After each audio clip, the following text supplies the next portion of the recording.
Търговинско-гостителска школа град Лесковец в годините работи последователно в областта на професионалното образование. Проектът "Образование без граници", изпълняван по програмата за трансгранично сътрудничество България-Сърбия, финансирана от Европейския съюз, дава възможност Сръбското училище и Българската професионална гимназия по туризъм Никола Йонков Вапцаров Кюстендил да обменят опит, както при подходите в професионалното образование като цяло, така и в конкретика при обучението в различните специалности.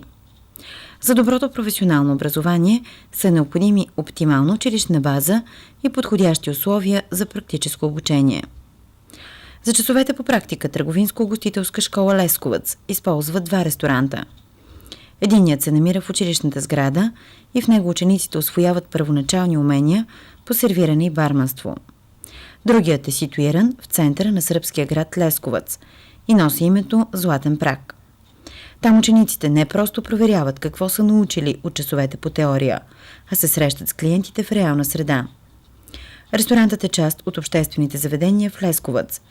Разполага с достатъчно капацитет и приятна атмосфера. За посетителите пък предлага разнообразна кухня, напитки и добро обслужване. А как се случва практическото обучение по сладкарство? Училищната сладкарница е не просто място, на което учениците проверяват уменията си, а място, на което жителите на Лесковец, гостите на града, както и партньорите на училището, могат да опитат приготвените от учители и ученици торти, дребни сладки, сладкиши, баклави и всякакви разнообразни десерти. Сладкарницата носи звучното име "Фонтана". Кухнята й е модерно оборудвана и снабдена с всички необходими приспособления за сладкарството. Ovo je školska poslastičarnica gde se inače odvijaju vežbe, praktična nastava iz predmeta poslastičarstvo na smeru učenika koji su na smeru, znači poslastičar ogled, još malo, i smeru poslastičar. Samo da vam kažem da smer poslastičar traje 3 godine i da u okviru tog smera za te 3 godine naši učenici izučavaju higijenske standarde u startu, pa onda prelive, kremove, kolače od testa, torte, kolače, čajno pecivo, tople poslastice, sladoled i ledene poslastice i naravno dekoracije u poslastičarstvu. Do prošle godine je ovaj smer bio u ogledu, od prošle godine je krenuo u redovni program. Tako da već imamo ove godine 2. godinu koja radi po redovnom programu na smeru poslastičar. Vrlo je malo nešto izmenjeno oko tih predmeta koje imamo na tom smeru. Uglavnom ono što je najbitnije je da imamo dekoracije i na 2. i na 3. godini, znači predmet dekoracija, što nam je jako bitno, i danas smo bacili akcenat na te dekoracije, pošto znamo da i vi imate kao jedan predmet dekoracije, da bi vam to približili kako mi ovde radimo. Ovaj smer, znači, odvija se preko vežbi, praktične nastave, blok nastave i od ove godine profesionalne prakse.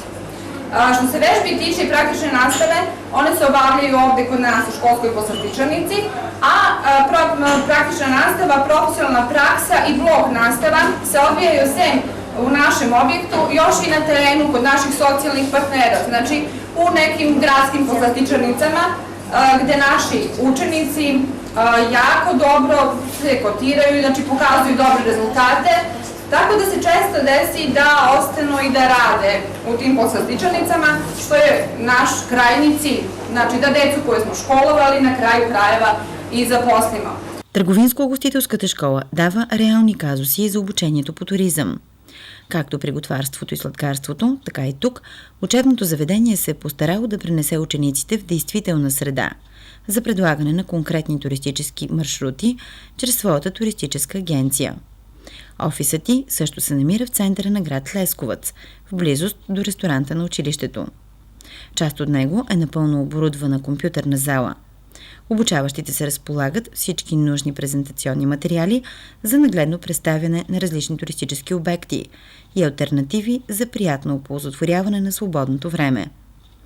Двата училищни ресторанта, сладкарницата и туристическата агенция посрещат българските ученици от професионална гимназия по туризъм Никола Йонков Вапцаров Кюстендил. В обектите на практика партньорите по проекта Образование без граници успяват с ентусиазъм да покажат как се случва професионалното обучение по различните специалности. Така в Сръбското училище демонстрират опита, показал резултатите си в годините. А най-ценното от него е фактът, че добрият професионалист е следствие както от подходящото обучение, така и от практиката в реални условия, сходни с тези, с които завършващите ученици ще се сблъскват, когато ще е нужно да покажат наученото и без напътствията на своите учители. Този филм е направен с подкрепата на Европейския съюз чрез програмата за трансгранично сътрудничество България-Сърбия.